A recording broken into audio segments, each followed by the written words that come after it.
Star Bangla থেকে অতনু বলছি। আপনি কি সুমি খাতুন বলছেন? এই তো সেদিন গান করে পাঠালেনি, স্টার বাংলা থেকে ফোন করেছে।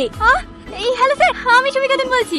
কংগ্রেচুলেশন, ফার্স্ট রাউন্ডে আপনি সিলেক্ট হয়েছেন। আগামী 5 মে মেগা অডিশন আপনাকে কলকাতায় আসতে হবে।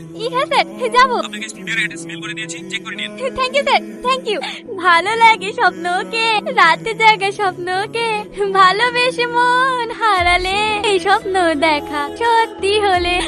5 মে কলকাতা, এইবার দেখবি সুমির ক্যালমাটা। রাস্তাতে অলিতে গলিতে যাই, দোকানে বিয়ে বাড়িতে সব জায়গায় তো আমার গানই বাজবে। এই বড় বড় পোস্টার লাগবে আমার। কে কলকাতা যাচ্ছে? সুমি বর্মা। সুমির গান শুনে কলকাতা থেকে ডাক করেছে। তোর মেয়ে আর রান্নাঘরে গান করবে না, আমার মেয়েকে টিভিতে দেখাবে। কত আমার টিভিতে দেখার শখ না, কবে কোনো কলকাতা চিনি না। আর মেয়ে যাবে কলকাতা। আমি যাবো মা। চুপ, এসব কথা যে তোমার বাপ শোনে না, তোমার সাথে সাথে আমাকে বাড়ি থেকে বের করবি।